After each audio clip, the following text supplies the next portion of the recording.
பெரியவா சரணம். பெரியவா வானொலியின் மாலை நிகழ்ச்சிகள் ஆரம்பமாகின்றன. இன்றைய எமது நிகழ்ச்சிகள் நித்திய குரு பாதுகா பூஜா, ஸ்ரீ ரா கணபதி அவர்கள் எழுதிய புத்தகத்தின் ஒளிவடிவம், ஆன்மீக உரை, மகா பெரியவா மகிமை உபன்யாசம். பெரியவா சரணம். பெரியவா சரணம். அடுத்த நிகழ்ச்சி நித்திய குரு பாதுகா பூஜை. शुक्लाम्बरधरम् विष्णुम् शशिवर्णम् चतुर्भुजम् प्रसन्नवदनम् ध्यायेत् सर्वविघ्नोपशान्तये। ममोपात्त समस्त दुरितक्षयद्वारा श्रीपरमेश्वरप्रीत्यर्थम् गुरुप्रसादसिद्ध्यर्थम् गुरुप्रीत्यर्थम् गुरुपादपूजाम् अद्य करिष्ये। गुरुर्ब्रह्मा गुरुर्विष्णुर्गुरुर्देवो महेश्वरः गुरुः साक्षात् परब्रह्म तस्मै श्रीगुरवे नमः। अपारकरुणासिन्धुम् ज्ञानदम् शान्तरूपिणम् श्रीचन्द्रशेखरगुरुम् प्रणमामि मुदान्वहम्। सदाशिवसमारम्भाम् शङ्कराचार्यमध्यमाम् अस्मदाचार्यपर्यन्ताम् वन्दे गुरुपरम्पराम्. எல்லோரும் குருவை பெரிவாளை தியானம் பண்ணிண்டு அர்ச்சனை பண்ணுவோம். அஷ்டோத்திரம். பெரியவா அஷ்டோத்திரம் பல அஷ்டோத்திரங்கள் இருக்கு. அதுல எளிமையா சுலபமா எது இருக்கோ அதை நான் இப்ப சொல்றேன். எல்லோரும் இதை கேட்டுண்டே திருப்பி சொல்ல முடிஞ்சுவா சொல்லி சொல்லி பெரிவாளுக்கு பாதத்துல ஒவ்வொரு புஷ்பத்தை அர்ச்சனை பண்ணலாம். ओम श्री कांची कामकोटि पीठाधीश्वराय नमः। श्रीमत् चंद्रशेखरेन्द्र सरस्वती गुरुभ्यो नमः। संन्यासाश्रम शिखराय नमः। काषाय दंडधारिणे नमः। सर्वपीठापहारिणे नमः। स्वामिनाथ गुरवे नमः। करुणासागराय नमः। जगदाकर्षण शक्तिमते नमः। सर्वचराचर हृदयस्थाय नमः। ओम भक्त परिपालक श्रेष्ठाय नमः। धर्म परिपालकाय नमः। श्री जयेन्द्र सरस्वत्याचार्याय नमः। श्री विजयेन्द्र सरस्वती पूजिताय नमः। शिवशक्ति स्वरूपाय नमः। भक्ताभीष्ट प्रदायकाय नमः। ब्रह्मण्य पोषकाय नमः। ब्रह्म विष्णु शिवैक्य स्वरूपाय नमः। कांची क्षेत्रवासाय नमः। कैलाश शिखरवासाय नमः। स्वधर्म परिपोषकाय नमः। चातुर्वर्ण संरक्षकाय नमः। लोकरक्षण संकल्पाय नमः। ओम ब्रह्मनिष्ठापराय नमः। सर्वपापहराय नमः। धर्मरक्षक संतुष्टाय नमः। भक्तार्पितधन स्वीकर्त्रे नमः। सर्वोपनिषत् सारज्ञाय नमः। सर्वशास्त्रगम्याय नमः। सर्वलोक पितामहाय नमः। भक्ताभीष्ट प्रदायकाय नमः। ब्रह्मण्य पोषकाय नमः। नानाविध पुष्पार्चितपताय नमः। रुद्राक्ष क्रीडधारिणे नमः। भस्मोद्दोलित विग्रहाय नमः। सर्वज्ञाय नमः। सर्वचराचर व्यापकाय नमः। अनेक शिष्य परिपालकाय नमः। मनश्चाञ्चल्य निवर्तकाय नमः। अभयहस्ताय नमः। भयापहाय नमः। यज्ञपुरुषाय नमः। यज्ञानुष्ठान रुचिप्रदाय नमः। यज्ञसम्पन्नाय नमः। यज्ञसहायकाय नमः। यज्ञफलदाय नमः। यज्ञप्रियाय नमः। उपमानरहिताय नमः। स्फटिक तुलसी रुद्राक्ष हारधारिणे नमः। चातुर्वर्ण समदृष्टये नमः। ऋग्यजुस्साम अथर्वणादि चतुर्वेद संरक्षकाय नमः। दक्षिणामूर्तिस्वरूपाय नमः जाग्रत् स्वप्न सुषुप्ति अवस्थातीताय नमः कोटिसूर्यतुल्य तेजोमय शरीराय नमः साधुसंग संरक्षकाय नमः अश्वगज गोपूजा निर्वर्तकाय नमः गुरुपादुक पूजा तुरंतराय नमः कनकाभिषिक्ताय नमः स्वर्ण बिल्वदल पूजिताय नमः सर्वजीव मोक्षदाय नमः मूकवाक्तान निपुणाय नमः नेत्र दीक्षादानाय नमः द्वादशलिंग स्थापकाय नमः गान रसप्रियाय नमः ब्रह्मज्ञानोपदेशकाय नमः सकलकलासिद्धिताय नमः चातुर्वण्य पूजिताय नमः अनेकभाषा संभाषण कोविताय नमः अष्टसिद्धिप्रदायकाय नमः ओम श्री शारदामठ सुस्थिताय नमः नित्यान्नदान सुप्रीताय नमः प्रार्थना मात्र सुलभाय नमः पादयात्रा प्रियाय नमः नानाविध मतपंडिताय नमः श्रुति स्मृति पुराणज्ञाय नमः देव यक्ष किन्नर किंपुरुष पूज्याय नमः श्रवणानंदकर कीर्तये नमः दर्शनानंदाय नमः अद्वैतानंदभरिताय नमः अव्याच करुणामूर्तये नमः शैव वैष्णवादिमान्याय नमः श्री शंकराचार्याय नमः दंडकमंडलोहस्ताय नमः वीणा मृदंग सकलवाद्यनाथस्वरूपाय नमः रामकथा रसिकाय नमः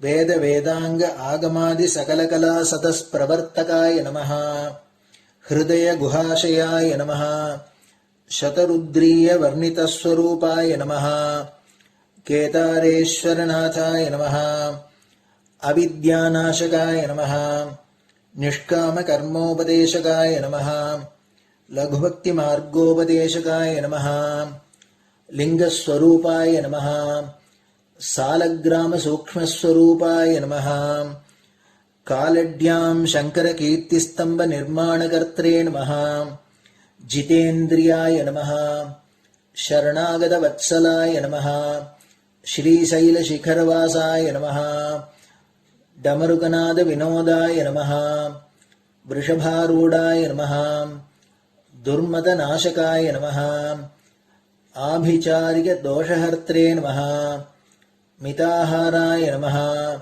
मृत्युविमोचकशक्त्याय नमः श्रीचक्रार्चनतत्पराय नमः दासानुग्रहकारकाय नमः अनुराधानक्षत्रजाताय नमः सर्वलोकख्यातशीलाय नमः वेंकटेश्वरचरणपद्मषट्पदाय नमः श्री महात्रिपुरसुंदरी समेत श्री चंद्रमौलीश्वर पूजाप्रियाय नमः श्रीमच्चंद्रशेखरेन्द्र सरस्वती सद्गुरु परब्रह्मणे नमः गुरुभ्यो नमः परमगुरुभ्यो नमः परमेष्टिगुरुभ्यो नमः परात्परगुरुभ्यो नमः गुरुपरम्पराभ्यां नमः गुरुपादुकाभ्यां नमो नमः.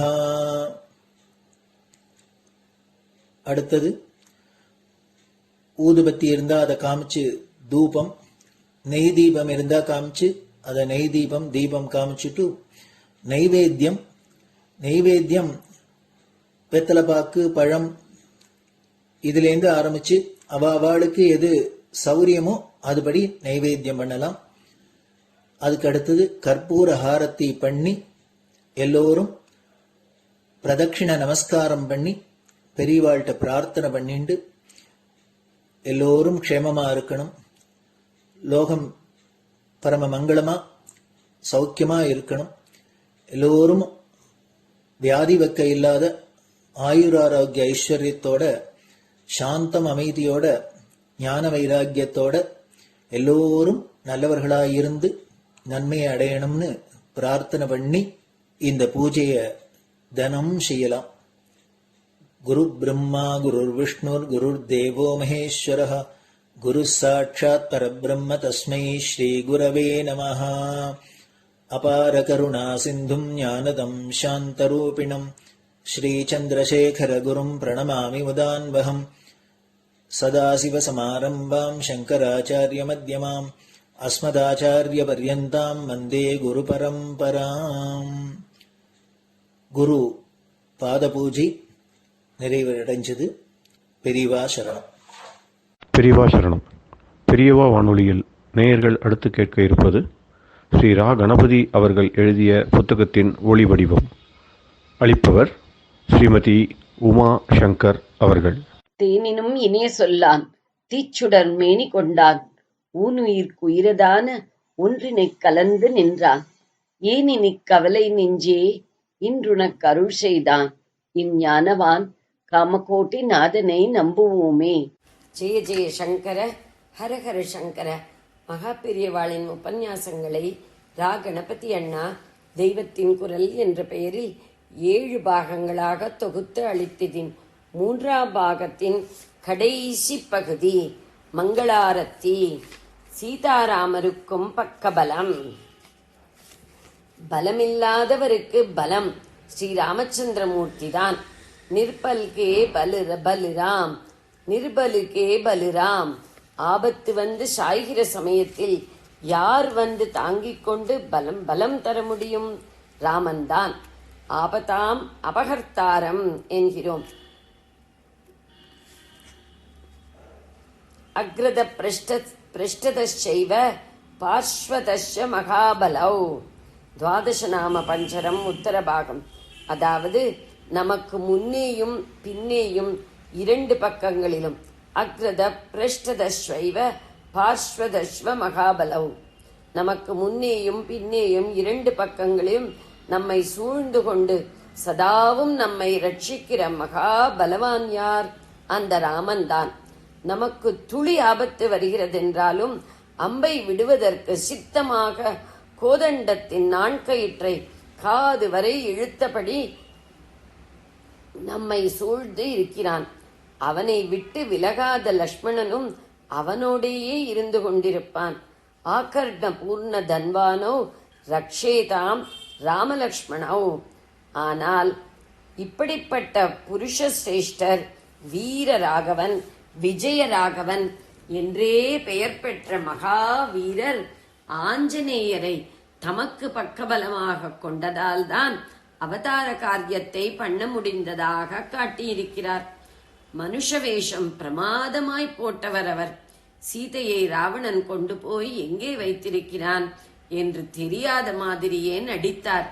சொல்லி முடியாத துக்கப்பட்டார். அப்போது அவள் இருக்கிற இடத்தை கண்டுபிடித்து சொல்லி அவருக்கு உற்சாகமும் தெம்பும் பலமும் தந்தது யார் என்றால் ஆஞ்சநேய சுவாமிதான். சீதையை பிரிந்து இவர் பட்ட துக்கத்தை விட இவரை பிரிந்து சீதை பட்ட துக்கம் கோடி மடங்கு. பிரியபத்னி பக்கத்தில் இல்லையே, தன்னை பிரிந்து அவள் கஷ்டப்படுவாளே என்ற கஷ்டம் மட்டும்தான் ராமருக்கு. ஆனால் அவளுக்கோ இதோடு ராட்சச ராஜ்யத்தில் மகா காமுகனால் சிறை வைக்கப்பட்டிருப்பதான மகா கஷ்டமும் சேர்ந்திருந்தது. அபலா என்றே ஸ்திரீக்கு பெயர். சாக்ஷாத் ஜெகன்மாதாவான மகாலட்சுமி சீதையாக வந்து அபலையிலும் அபலையாக அசோகவனத்தில் படாத கஷ்டப்பட்டு அந்த கஷ்டத்துக்கு முடிவு பிராணனை விடுவதுதான் என்று சுருக்கு போட்டுக்கொள்ள இருந்த போது அவளுக்கு உற்சாகத்தை, தெம்பை, பலத்தை தந்தது ஆஞ்சநேயர்தான். அவர் செய்த அரும் செயல்கள் ஒன்றில்லை, இரண்டில்லை. ஆனால் இதற்கெல்லாம் சிகரமாக எதை சொல்லலாம் என்றால், இந்த லோகம் முழுவதற்கும் ஸ்ரீயை கொடுத்து சௌபாகியத்தை கொடுத்து அனுகிரகிக்கும் தாயார் மனம் குலைந்து மட்கி கிடந்த போது ஆஞ்சநேய சுவாமி காய்ந்த பயிருக்கு மழையாக போய் அவளுக்கு உயிரும் உற்சாகமும் தந்தாரே, அதுதான் ஜானகி சோகநாசனம் என்று இதைத்தான் சிறப்பித்து சொல்கிறோம். அஞ்சனா நந்தனம் வீரம் ஜானகி சோகநாசனம். அஞ்சனை என்று யாரோ ஒரு வானர ஸ்திரீக்கு புத்திரராய் அவதாரம் பண்ணி அவளுக்கு ஆனந்தம் கொடுத்தார். இது பெரிதில்லை.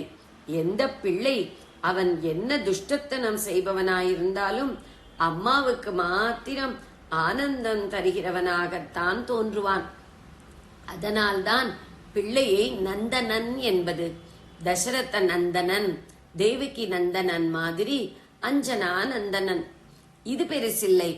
அந்த அம்மாவுக்கு மாத்திரம் இல்லாமல் லோக ஜனனிக்கு, லோகம் உள்ளளவும் வரப்போகிற அத்தனை அம்மாக்களுக்கும் ஐடியலாக இருக்கும் சீதம்மாவுக்கு மகத்தான சோகம் ஏற்பட்ட போது அதை போக்கினாரே, அதற்குத்தான் நாம் அவருக்கு நமஸ்காரம் பண்ணிக்கொண்டே இருக்கணும். சீதைக்குள் சோகாக்னி ஜுவாலை விட்டு கொண்டிருந்தது. அவளுடைய ஜீவனை வற்ற பண்ணி கொண்டிருந்தது. ராவணன் ஹனுமார் வாலில் நெருப்பு வைத்ததாக சொல்கிறார்களே, உண்மையில் அந்த நெருப்பால அவர் லங்கா தகனம் செய்தார்? இல்லவே இல்லை. அந்த நெருப்புக்குள்ளேயே இன்னொரு நெருப்பை அவர் சேர்த்து கொண்டு இதனால்தான் ஊரை எரித்தார். சீதையின் சோகாக்னிதான் அது. யக்ஷோகவன்ஹிம் ஜனகாத்மஜாயாக ஆதாய தேனைவ ததாகலங்காம் உல்லங்கிய சிந்தோகோ சலிலம் எனும் ஹனுமார் குறித்த ஸ்லோகம். ஜனகாத்மஜா என்றால் ஜானகி, சோகவன்ஹி என்றால் துயரமாகிற அக்னி. அவள் இருந்தது அசோகவனம், அவளுக்குள் இருந்தது சோகவன்ஹி. தேனைவ, அதனாலேயே, இந்த சோகாக்னியாலேயே லங்காம் ததாக, லங்கையை எரித்தார். ஆஞ்சநேயருக்கு வாலில் நெருப்பை வைத்தும் கொஞ்சம் கூட அவரை அது சுடவில்லை. சீதையின் அனுகிரகத்தால் அப்படி இருந்தது என்று மாத்திரம் நமக்கு தெரியும். ஆனால் ஊரையெல்லாம் எரிக்கிற பெரிய சக்தி அதற்கு வந்ததே.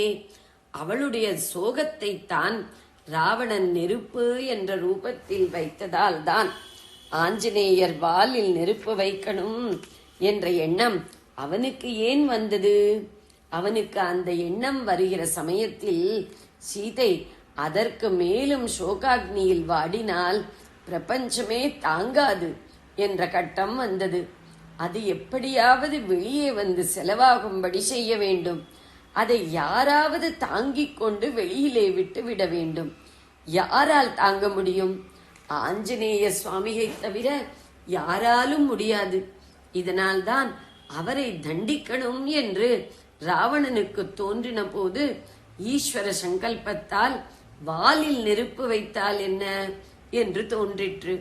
இப்படி ஆஞ்சநேயர் ஜனகாத்மஜாவின் சோக வன்கியை வாங்கிக் கொண்டே லங்கையை அதனால் தகனம் செய்தார். அது சாதுக்களை, சஜ்ஜனங்களை கஷ்டப்படுத்தாமல் துஷ்டர்களை மட்டும் தண்டிக்கும்படி செய்தார். அந்த அக்னி அவளுடைய சோகமாயிருந்ததால் தான் அவளுடைய பதிக்கு பரமப்பிரியராக பக்க பலமாக இருந்தவரை சுடாமல் அவருக்கு மாத்திரம் ஜில் என்று இருந்தது. ராமருக்கு ஆஞ்சநேயர் செய்த மகா உபகாரம் சீதை இருக்கும் இடத்தை கண்டுபிடித்து சொன்னது. சீதைக்கு அவர் செய்த மகா உபகாரம் ராமர் எப்படியும் வந்து அவளை மீட்டுக் கொண்டு போவார் என்று அவள் உயிரை விட இருந்த சமயத்தில் சொன்னது. இவ்வாறு இரண்டு பேரும் பலமே போனார் போல இருந்த போது பலம் தந்திருக்கிறார். ஆனால் இந்த இரண்டையும் அவர் எதை கொண்டு, எதன் பலத்தில் பண்ணினார்? ராம நாம பலத்தினால் தான் பண்ணினார். அவர் சமுத்திரத்தை தாண்டி போனதால் தான் சீதையை கண்டுபிடிக்க முடிந்தது. எப்படி தாண்டினார்? ராம ராம என்று சொல்லிக்கொண்டு அந்த நாமத்தின் சக்தியில் தான் தாண்டினார்.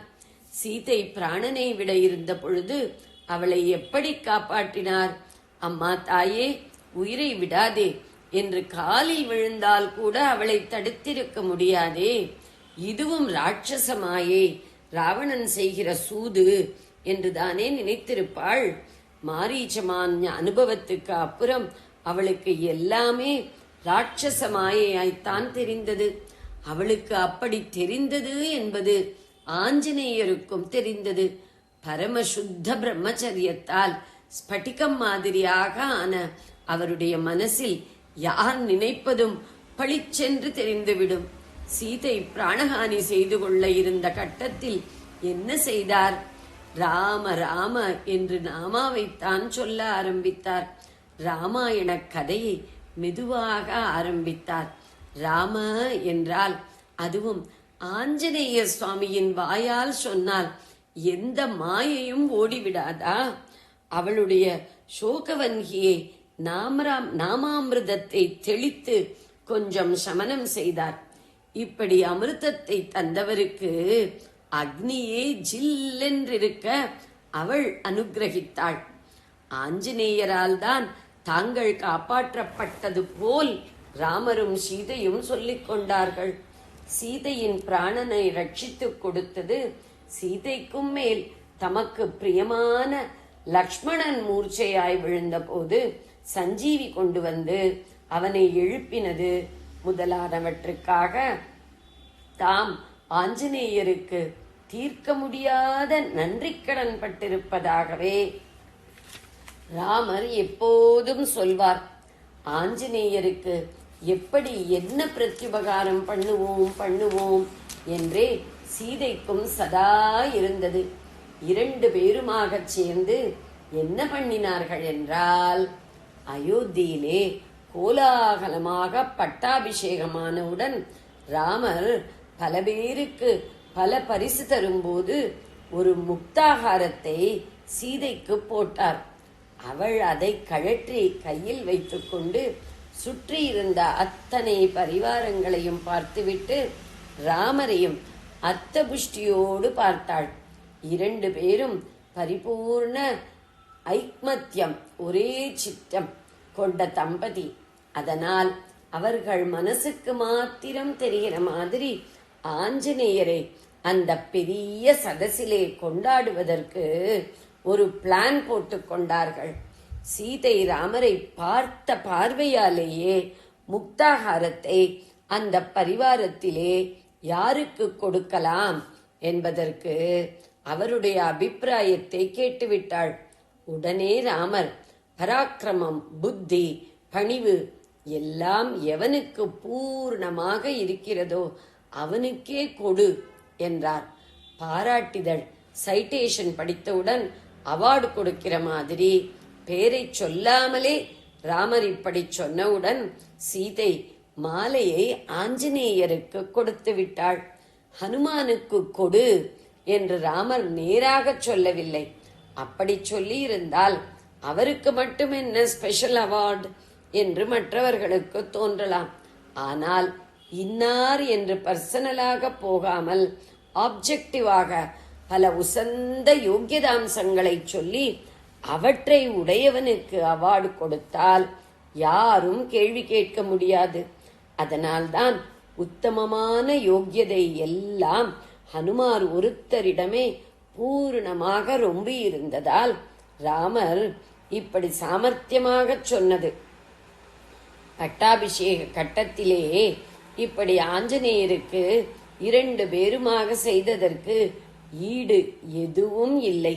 ஒரு பெரிய மலைக்கு மேலே சந்திரிகையில் தாவள்யமாயிருக்கும் ஒரு மேகம் படிந்தால் எப்படி இருக்குமோ அப்படி அந்த முத்துமாலை ஆஞ்சநேய சுவாமியின் பெரிய சரீரத்திலே புரண்டது. முதலாக அவரை ரிஷ்யமூக பர்வதத்தில் பார்த்த உடனேயே ராமச்சந்திரமூர்த்தி இவரால் தான் இனி ராமாயணம் நடந்தாக வேண்டும் என்று தீர்மானம் பண்ணிவிட்டார். அப்போது ஹனுமாரை சகாயமாக பெற்றிருந்தும் சுக்ரீவன் பெண்டாட்டியை இழந்து வாலியிடம் கஷ்டப்பட்டு கொண்டிருந்தார். ராமர் இன்னார் என்று வேவு பார்த்து அவர் நல்லவர், சக்தி உள்ளவர் என்று தெரிந்ததால் அவரை துணையாக கொண்டு வாலியை ஜெயிக்க வேண்டும் என்பதற்குத்தான் ஹனுமாரை அவரிடம் அனுப்பியிருந்தான்.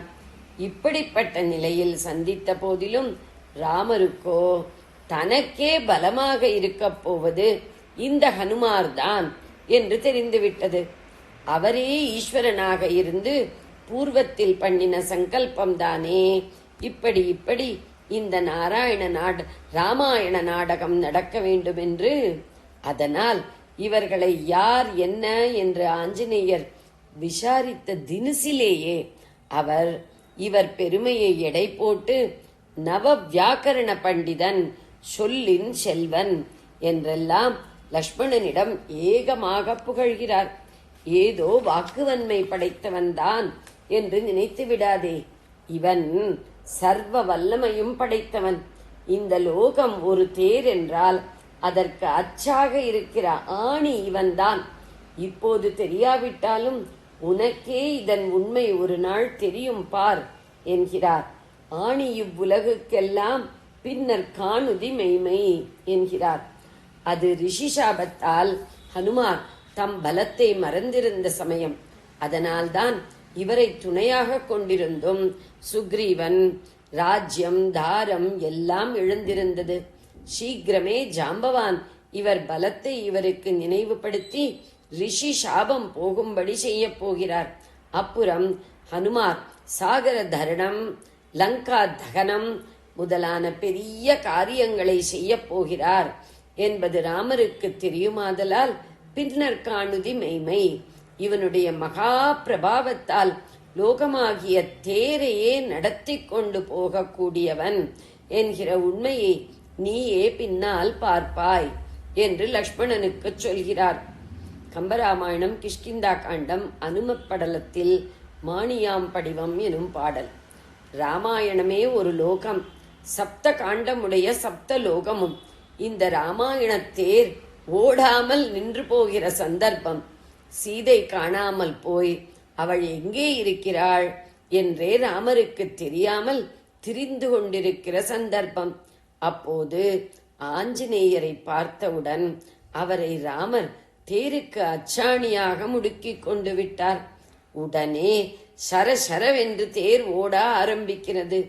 பகுகாலம் ஓய்ந்து கிடந்த சுக்ரீவன் வாலியிடம் சண்டைக்கு கிளம்புவது, ராமர் வாலிவதம் செய்வது, வானரர்கள் சீதையை தேடுவது, கண்டுபிடிப்பது, சேதுபந்தனம், ராமராவண யுத்தம், பட்டாபிஷேகம் என்று கிடுகிடுவென்று ஓட ஆரம்பித்து விடுகிறது.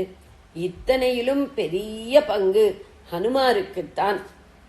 அதுவரை, அதாவது ராமாயணத்தில் பேர் பாதி ஆகிறவரை இவர் யாரென்றே தெரியாது. கிஷ்கிந்தா காண்டத்தில் தான் வருகிறார். உடனே இவர்தான் கதாநாயகருக்கும் மேலே என்பது போல் முக்கியமாகி விடுகிறார். அடுத்ததான சுந்தர காண்டம் முழுக்க இவர் பிரதாபமும் இவருடைய லீலையுமே. ராமாயணத்தில் சர்வகாரிய சித்தி என்று சகலராலும் பாராயணம் செய்யப்படுவது எது என்றால் ராமருடைய பெருமைகள் தெரிகிற பாக்கி 6 காண்டம் இல்லை. ஆஞ்சநேய பிரபாவமே விஷயமாயுள்ள சுந்தர காண்டம்தான். அப்படி இவரை பார்த்தவுடனேயே ராமாயணத்தேரை இனிமேலே நீயே கொண்டு போ என்று ராமர் கொடுத்து விட்டார். தம்முடைய நாமாவை அவர் மூலம் வெளியிட்டே சீதை உயிரை விடாமல் காப்பாற்றினார். தம்முடைய நாமாவினாலேயே அவர் பரம சுலபமாக சமுத்திரத்தை தாண்டச் செய்தார். தாமே லங்கைக்கு போகிற போதோ கஷ்டப்பட்டு அணை கட்டிக்கொண்டு அதன் மேல் நடந்துதான் போனார். தாம் செய்வதெல்லாம் ராமர் போட்ட பிச்சையே, சீதாதேவியின் அனுக்கிரக லேசமே என்றுதான் ஆஞ்சநேயர் நினைத்தார். சாகர தரணமும் லங்கா தகனமும் தன் காரியம் என்று லோகம் கொண்டாடுகிறதே, நிஜத்தில் அவருடைய நாமம் தாரக நாமம் அல்லவா தரணம் பண்ணுவித்தது? அவளுடைய சோகமே அல்லவா தகனம் பண்ணிற்று என்றே நினைத்தார். தங்கள் காரியத்துக்கு நம்மையும் பிரயோஜனப்படுத்திக் கொண்டார்களே என்று சீதாராமர்களிடம் ஒரே நன்றி, தீர்க்க முடியாத நன்றி கடன் பட்டிருப்பதாகவே நினைத்தார். நமக்கானால் நன்றி வாங்கிக் கொள்வதில் போட்டி. நாம் பல பேருக்கு உபகரித்தோம், யாரும் சரியாக நமக்கு திருப்பவில்லை என்று அபிப்பிராயம். சீதாராமர்களுக்கும் ஆஞ்சநேயருக்குமோ பரஸ்பரம் மற்றவரால் தான் தங்களுக்கு பலம், அவருக்கு தாங்கள் பிரத்யுபகாரமே பண்ணி முடியாது என்று அபிப்பிராயம். இது ராமாயணத்திலே நமக்கு ஒரு பெரிய பாடம். மகாபலம் பொருந்தின ஆஞ்சநேயர் அந்த பலத்துக்கெல்லாம் மூலம் ராமச்சந்திரமூர்த்தியே என்று தமக்கு எத்தனை பலமோ அதைவிட அதிகம் பணிவுடன் வினயத்துடன் இருந்தார். பலமும் பணிவும் சாதாரணமாக நேர் எதிராக இருப்பவை. இவரிடமோ இரண்டும் மேக்சிமமாக இருந்தன. நமக்கோ பலமும் இல்லை, பணிவும் இல்லை. அவரைப் போல நல்ல காரியங்களை சாதிப்பதற்கான பலத்தை நமக்கு தந்து, ஆனால் அந்த பலத்தினால் அகங்காரப்படாமல் அது ராமனின் பிரசாதமே என்று உணர்ந்து அதை ராமார்ப்பணமே செய்யும் புத்தியை நமக்கெல்லாம் அவர் அனுகிரகிக்க வேண்டும். மங்களம். ஜெய ஜெய சங்கர, ஹரஹர சங்கர. இத்துடன் தெய்வத்தின் குரல் 3ஆம் பகுதி முடிவடைகிறது. பெரியவா சரணம். இந்நிகழ்ச்சியின் அடுத்த பகுதி நாளை மாலை இதே நேரத்தில் ஒளிபரப்பாகும். பெரியவா சரணம். பெரியவா சரணம்.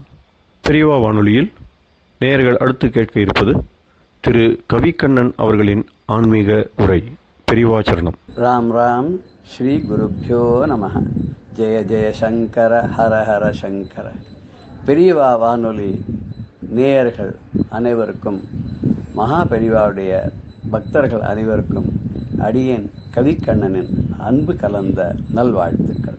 சாகாது எனையே சரணங்களிலே காகா நமனார் கலகம் செய்யும் நாள் வாகா முருகா மயில்வாகனனே யோகா சிவ ஞான உபதேசிக்கனே அப்படின்ற 41வது பாடல் பார்த்துருக்கோம்.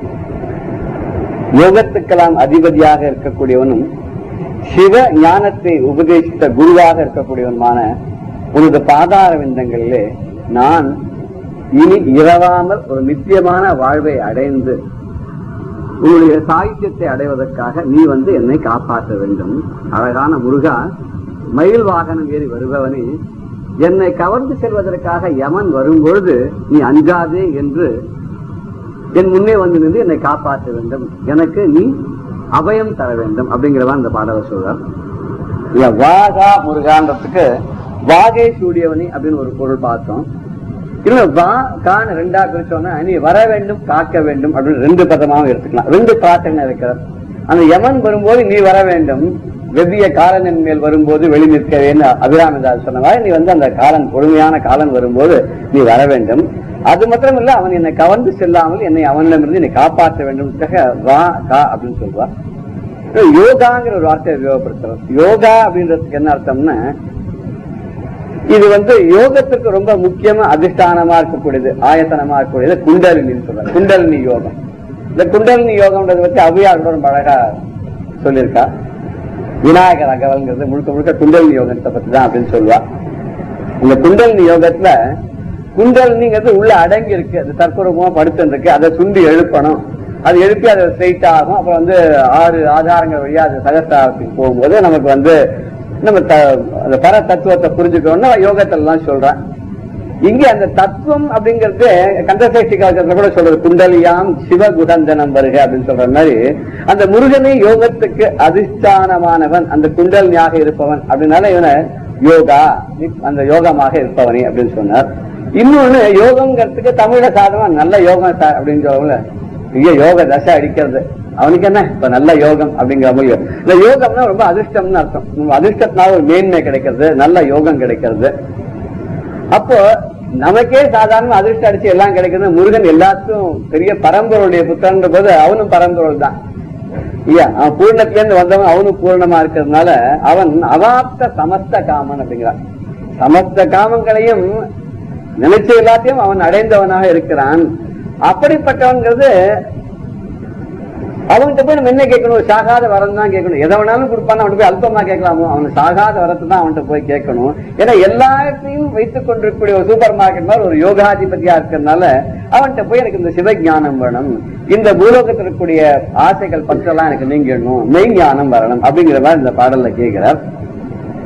இதை கொடுக்கக்கூடிய முருகன் தான் அப்படின்னு ஏன் அப்படி சொல்றாருன்னா, அவன் சிவஞான உபதேசிக்கின்றவனால சொல்றான். சிவனுக்கே உபதேசம் பண்ணவனால சிவனை காட்ட ரொம்ப பவர்ஃபுல்லா இருக்கக்கூடிய, அவனுக்கே குருவுக்கே குருவா இருக்கனால இவனால முடியாதே கிடையாது. அவ அப்பாவே எல்லாத்தையும் கேட்டதான் அள்ளி கொடுக்கக்கூடியவன், அம்மா அதுக்கு மேல அவன் பிள்ளைய கேட்கணுமோ அதே மாதிரிதான் இருக்கும் அப்படின்ற மாதிரி சொல்றார். தந்தைக்கு முன்னன் தனி ஞான வாழொன்று சாதித்து அருள் கந்தசுவாமி என்னை தேற்றிய பின்னர் காலம் வெண்டி வந்து இப்போது என்னை என் செய்யலாம் சக்தி வாழொன்றினார் சிந்த துடிப்பன் தனிப்பெரும் கோப திருசூலத்தையே அப்படின்னு ஒரு பாடல் இருக்கு. இந்த பாடல் என்ன அர்த்தம்னாக்க, ஒரு காலத்தை அப்பாவுக்கே தோல்ல உட்காந்து ஞானத்தை உபதேசம் பண்ணானே அவன், அந்த ஞான வாழ கொடுத்தான் அவனுக்கு. ஞான வாழ்னு அது அஞ்ஞானத்தை எல்லாம் அறிந்து இருக்கக்கூடிய வாழ். அப்பேற்பட்ட வாழை கொடுத்த கந்த சுவாமி, அவன் தந்தைக்கே சுவாமியாக இருந்த கந்த சுவாமி, அவன் என்னை தேற்றி விட்டான். என்ன தேற்றானா, நீ கவலைப்படாத, நான் இருக்கும்போது எவன் உன்னை என்ன பண்ணிடுவான், கவலையே படாத, நான் பாத்துக்கிறேன், இந்த பக்கவே எவன் வரமாட்டான் அப்படின்னு சொல்லிட்டான். எப்ப சொல்லுவான்னு அந்த அளவுக்கு நமக்கு அவன் மேல பக்தி மேலிட்டு போய் நம்மளை காப்பாற்றணும் அருள் புரியணுங்கிற எண்ணமும் அவனுக்கு நம்ம மேல நம்ம மேல ஒரு கரிசனம் அவனுக்கு வந்துடுச்சுன்னா, அவன் நீ கவலைப்படாத, நான் தான் அவன் பக்கத்துல இருக்கேன், யாரு உன்னை என்ன பண்ண முடியும் அப்படி சொல்றானா. அப்படி என் பக்கத்துல இருந்து எனக்கு அபயம் தந்த அப்புறம் எவன் என்ன சொல்லிடுவான், என்ன பண்ணிட முடியும், அவன் ஒன்னும் பண்ணவே முடியாது. அந்த சக்தி கையில வச்சிருக்கான் இல்லையா, அந்த சக்திங்கிற வாழை கொண்டு அப்படியே எவன் வந்தா நான் துண்டு துண்டா வெட்டி விடுவேங்கிறது.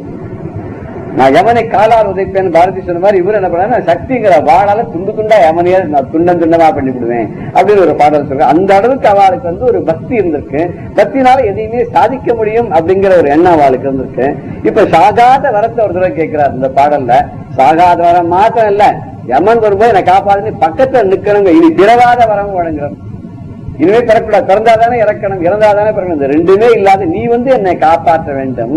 யமன் கிட்ட இருந்து யமன் கவர்ந்து போகாத காப்பாற்றணும், உன்னுடைய அருள் எனக்கு தந்து என்றென்றும் நீ எனக்கு கூடவே இருக்கணும், உன்னுடைய பலம் எனக்கு இருக்க வேண்டும் இந்த பாடத்துல கேட்கிறார். இதேதான் கிட்டத்தட்ட ஆதிசங்கரும் சுபரண விஜயத்துல ஒரு ஸ்லோகத்துல வருது. பிரசாந்தேந்திரியே நஷ்ட சங்கே விசேஷ்டே கபோத்காரி வஸ்திரே பயோத்கம்பி காத்ரே பிரயாணோன்முகே மய்யநாதே ததானி துதம் மே தயாளோ பவாக்ரே குடஸ்தும். இது கிட்டத்தட்ட இதே மாதிரிதான். இந்த யமனை வந்தா நீ என்ன பண்ணுங்கிறது சொல்ல. பிரசாந்தே இந்திரியே நஷ்ட சங்கே சேஷ்டி.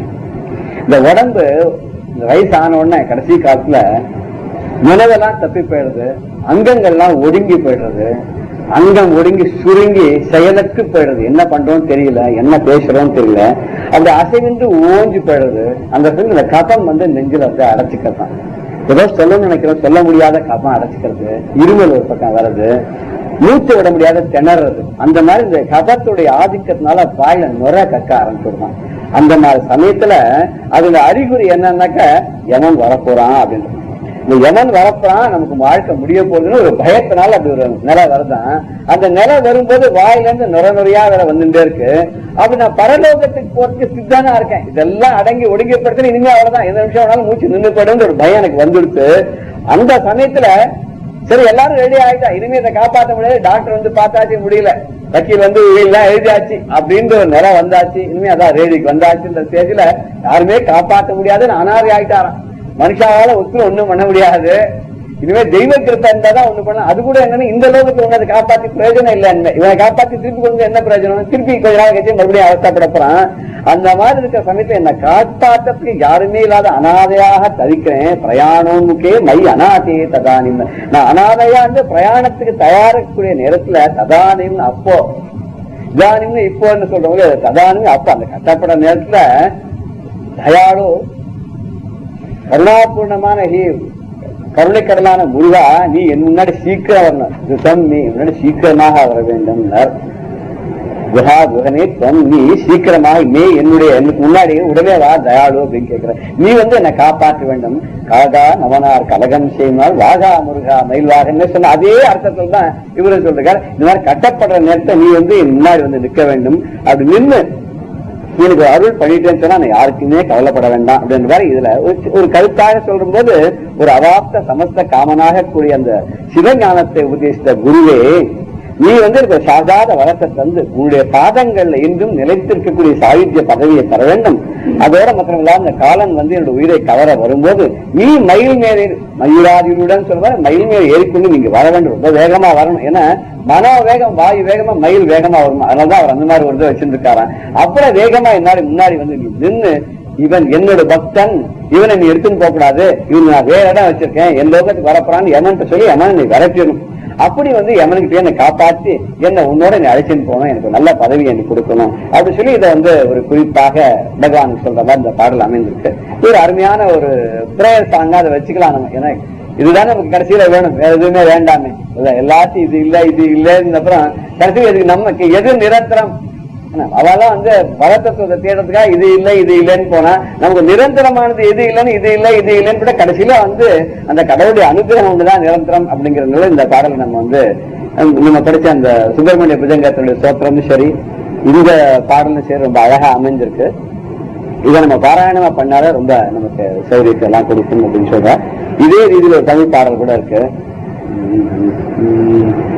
பரந்தாமன் மருகா குமரா பன்னிருக்கை அழகா குருபரா பரந்தாமன் மருகா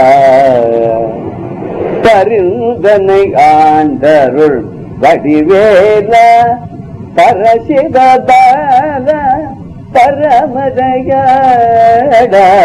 பரந்தாமன் மருகா வாராய் மயிலேறு வந்து வளம் தாராய் பக்தியுடன் மனம் உருகி சீராய் உனை பணியும் அருள் கூறாய் அலைகடல் துயிலும் எழில் பரந்தாமன் மருகா குமரா தன்னிருக்கை அழகா குருபரா பரந்தாமன் மருகா. பரந்தாமன் பார்க்கடல பள்ளி கொண்டிருக்கக்கூடிய அந்த மகாவிஷ்ணுடைய மருகனாக இருக்கக்கூடியவனே, 12 கைகளோட 12 புஜங்களோட அழகாக வீட்டக்கூடியவனே, நீ வந்து பரிந்து என்னை ஆண்டு அருள வேண்டும் வடிவேலனே, பரமேஸ்வரனுக்கு புத்தனாக இருக்கக்கூடியவன் பரம தயாளமாக இருக்கக்கூடிய முருகா நீ வர வேண்டும் சொல்றார். நீ வாராய் வந்து எனக்கு அருள் பண்ண மாட்டியா, மயில் ஏறி வந்து வளங்கள் எல்லாம் தாராயன்னு பரமாட்டையா, பக்தியுடன் மனம் உருகி சீராய் உன்னை பணியும் அருள் கூறாய். நான் பக்தியிலே சிறந்து மனம் உருகி உன்னையே நினைந்து பணியக்கூடிய அருளை எனக்கு நீ தருவாயாக. இப்படி அலைக்கடல் மேல் திகழிடக்கூடிய அந்த பாக்கடலில் பள்ளி கொண்டிருக்கூடிய அந்த பரந்தாமனுடைய அழகான அந்த மகாவிஷ்ணுடைய மருகனாக இருக்கக்கூடிய என் முருகா என்னை வந்து நீ காப்பாற்ற வேண்டும் இந்த பாடலை சொல்லியிருக்கேன். பெரியவா சரணம். இந்நிகழ்ச்சியின் அடுத்த பகுதி நாளை மாலை இதே நேரத்தில் ஒளிபரப்பாகும். பெரியவா சரணம். பெரியவா சரணம். அடுத்த நிகழ்ச்சி மகா பெரியவா மகிமை உபன்யாசம். வழங்குபவர் பிரம்மஸ்ரீ கணேச சர்மா அவர்கள். அபார கருணா சிந்தும் ஞானதம் சாந்தரூபிணம் ஸ்ரீ சந்திரசேகர குரும் பிரணமாமி முதான்வகம். கிருஷ்ணருக்கு ஒரு பெருமை என்ன அப்படின்னா, 2 பேருக்கு ரொம்ப ஃப்ரெண்டு. எந்த 2 பேருக்கு அப்படின்னா, இடையர்கள் அப்படின்னு சொல்லக்கூடிய அந்த கோபாலர்களுக்கு, அந்த கோபர்களுக்கெல்லாம் இவர் ரொம்ப ஃப்ரெண்டு. அந்த இட குழந்தைகளுக்கெல்லாம் இவர் பசங்களுக்கெல்லாம் ரொம்ப ஃப்ரெண்டாக அவளோடையே தான் எப்பொழுதும் தெரிஞ்சிருந்து. அதே மாதிரி அங்கே உள்ள மாடுகளுக்கெல்லாம் இவர் ரொம்ப ஃப்ரெண்டு. மாடு கண்ணுக்கு இவர் ரொம்ப ஃப்ரெண்டு. இந்த பசுக்களை காப்பாற்றுறதுனாலேயே, அந்த கோபர்களை காப்பாற்றுறதுனாலேயே, அவளுக்கு ரொம்ப பிரியமாக இருந்ததுனாலே, அவளோட அவளாக இருந்ததுனாலே அவருக்கு கோபாலன் கோபாலன்லாம் பேர். அதே போல தான் அந்த கோபாலன் தான் சாட்சாத் பெரியவாளும். இந்த சாட்சாத் பெரியவா எப்படி சின்ன பசங்களுக்கெல்லாம் ரொம்ப ஃப்ரெண்டாக இருந்தா, சின்ன பசங்களுக்கு சின்ன பசங்களாக இவரும் இருந்தார் அப்படின்னு, கிழவருக்கெல்லாம் கிழவர், சின்ன பசங்களுக்கு சின்ன பசங்களாக இருந்தார் அப்படிங்கிறதெல்லாம் பல நிகழ்ச்சிகள் மூலியமாக நாம் பார்க்குறோம். எப்படி அந்த பசங்களோட அவளுக்கு சமமாக அந்த மனோபாவத்துக்கு ஏற்றாப்புல ஈடு கொடுத்துன்னு பெரியவா விளையாடி இருந்தா அப்படின்னு பார்க்குறோம். ஒரு நாளைக்கு பெரியவா தரிசனம் கொடுக்குறதே ஒரு சின்ன வாண்டு பையன் அப்பா அம்மா அழிச்சுன்னு இருந்திருக்கா வந்தேன். அந்த பையன் என்ன பண்ணா, திடீர்னு பெரியவா கிட்ட வந்து உட்காந்து ஒரு நோட்டை நீட்டி, எனக்கு ஆட்டோகிராஃப் போட்டு கொடுங்க தாத்தா அப்படின்னா. ஆட்டோகிராஃப் கேட்குறான் பெரியவா கையெழுத்த.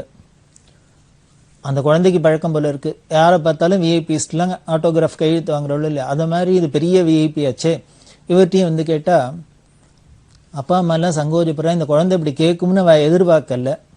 இல்லை அப்படிலாம் கேட்கக்கூடாது அப்படின்னு தடுக்கிற. பெரியவா சொன்னா குழந்தைய ஒன்றும் பண்ணாத, அவன் என்கிட்ட பேசிக்கிறான், நான் பேசிக்கிறேன் அவனோட அப்படின்னா. உடனே பெரியவா சொன்னா, நான் ஒன்ன மாதிரி சின்ன பையனா இருக்கிறதே பேனா பிடிச்சி எழுதியிருந்தேன், இப்படி தலையை தொட்டு காமிச்சு நான் இப்படி சாமியார் ஆனதுக்கப்புறம் மொட்டையடிச்சினதுக்கப்புறம் எழுதுறதே இல்லைப்பா, எனக்கு எழுதுறதே விட்டு போயிடுத்து, இப்போ எழுத தெரியல அப்படின்லாம் அந்த குழந்தைகிட்ட சொன்னான். குழந்தைக்கு இந்த விவரம்லாம் புரியுமா? ஏதோ கையெழுத்து கேட்டால் போட்டு தர மாட்டேங்கிற. அந்த குழந்தைக்கு என்ன சொல்கிறதுன்னு தெரியல. அந்த குழந்தைகள் தானே ஏமாந்து போயிடும். கையெழுத்து ஆட்டோகிராஃப்னு அங்கீகரிக்க கொடுத்தாக்க சந்தோஷமாக இருக்கும். இவர் ஏதோ கதையெல்லாம் சொன்னோன்னே அது சரி அப்படின்னு பிசாத மூஞ்சியை தொங்க போட்டுன்னு உட்காந்துது. பெரியவா பாரு, நான் கையெழுத்து போட மாட்டேன்னு ஒன்று ஆட்டோகிராஃப் போடலன்னு குழந்தை மூஞ்சி வாடி போயிடுத்து. குழந்தைக்கு மூஞ்சி வாடப்படாது அப்படின்ட்டு ஸ்ரீகாரியத்தை கூப்பிடு அப்படின்னா. மடத்து மேனேஜர் வந்தால் அவர்கிட்ட சொல்கிறா, இந்த குழந்தைக்கு என்னோட கையெழுத்து வேணுமா, ஆட்டோகிராஃப் வேணுமா, நீ ஒன்று பண்ணி இந்த நோட்டை வாங்கிட்டு போய், இப்போ நான் எல்லாருக்கும் ஸ்ரீமுகம்லாம் கேட்டால் நான் என் பேரில் தானே ஸ்ரீமுகம் கொடுக்குறேன், அந்த ஸ்ரீமுகம் எப்படி கொடுப்பேன் அப்படின்னா. ஏதோ அதில் விஷயத்தை கொடுத்துட்டு அதில் கையெழுத்து எப்படின்னு நாராயணஸ்மரணம் அப்படின்னு போட்டு பெரியவா பேருக்கு பதிலாக அந்த ஸ்ரீகாரியம் எழுத்து போட்டு இந்த மடத்துக்கு ஸ்ரீமுகம் அப்படின்னு ஸ்டாம்ப் இருக்குது, அதை குத்தி கொடுக்குற வழக்கம் இல்லையா அப்படின்னு.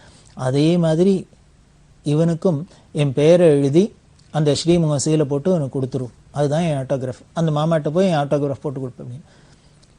குழந்தைகள் தானே, அதுகளுக்கு என்ன தெரியும் வரும். சரி உடனே ஆஹா அப்படின்னு போச்சு. அவர் உடனே போட்டார், கையெழுத்தெல்லாம் போட்டு பெரியவா பேரை எழுதி அந்த சீலையும் போட்டு கொடுத்தார். இந்த குழந்தைக்கு ஒரே சந்தோஷம், முகம் வாடினது இப்போ பரம சந்தோஷமாக போயிடுது. ஏன்னா ஏதோ ஆட்டோகிராஃப் அப்படின்னா வாங்கி கிறுக்கி கொடுக்காத, இதுக்கு என்னமோ ஏகப்பட்ட சாங்கியம் இருக்குது. அங்கே அழிச்சுன்னு போய் சீலை வச்சு இதில் வச்சு நான் பெரியவா ஆட்டோகிராஃப் வாங்கிட்டேன், பெரியவா ஆட்டோகிராஃப்னு சிரிச்சுன்னே அந்த குழந்தை பரம சந்தோஷமாக வந்தது. உடனே அவனுக்கு பிரசாதம் கொடுத்தா அந்த குழந்தை கிளம்பி எடுத்து. அவள் கிளம்பினோன்னு பெரியவா கூப்பிட்டா கையெழுத்துட்டு. இந்த பையனை வந்தோடனே, அது சரி நீ என் கையெழுத்து கேட்டே நான் உனக்கு போட்டு கொடுத்தேன், அதேமாரி நீ உன்னோட கையெழுத்தை எனக்கு போட்டு தர வேண்டாமா அப்படின்னு. போட்டு கொடு அப்படின்னா. போடுறேன் அப்படின்னா. எங்கே போடணும்னே திருப்பி மேனேஜரை கூப்பிட்டேன், ஸ்ரீகரேந்தர். அவர்கிட்ட சொல்கிறா, இந்த குழந்தைய அழிச்சுன்னு போய் நம்ம மடத்தில் விசிட்டர்ஸ் புக்கு இருக்கும் இல்லையோ, அதாவது விசிட்டர்ஸ் புக்குன்னு இருக்கும் இல்லையோ, பெரிய விஐபிஸ்லாம் பிரைம் மினிஸ்டர் பிரசிடென்ட் இது மாதிரி பெரிய விஐபிஸ்லாம் வந்தால் அவள் வந்துட்டு போனதுக்கு கிடையாதுமா அங்கே ரெஜிஸ்டர் பண்ணிட்டு போவாளே, அந்த விஐபி ரெஜிஸ்டர் எடுத்து இந்த குழந்தையோட கையெழுத்தை வாங்கிக்கோ அப்படின்னு. அந்த குழந்தைக்கு சந்தோஷத்தை இனிமேல் புடிபடலை.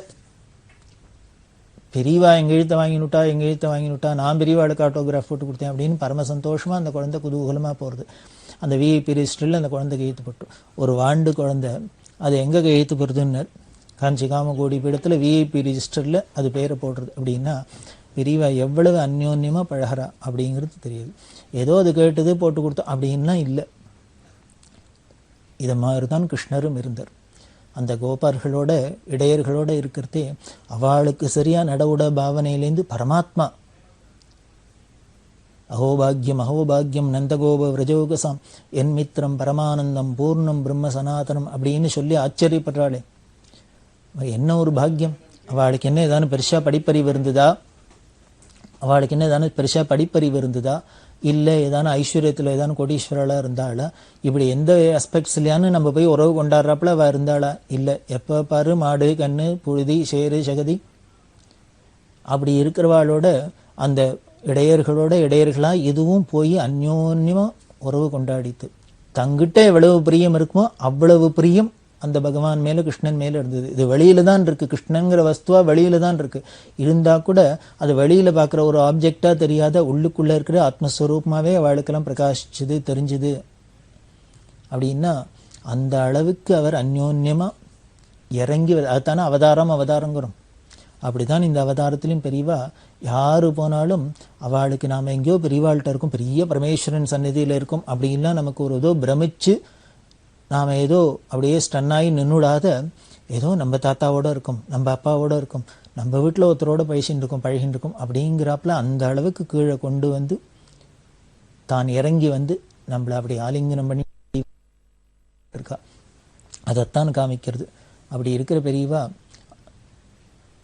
இந்த குழந்தைகளாக இருந்தால் நாம் எல்லாரும் கோபர்கள் மாதிரி கோபிகைகள் மாதிரி நம்ம எல்லாருக்கும் நம்மளோட ஒருத்தராகவே ஒருத்தர் இருந்து பெரியவா நமக்கு ஆனந்தத்தை கொடுத்தா அப்படிங்கிறது.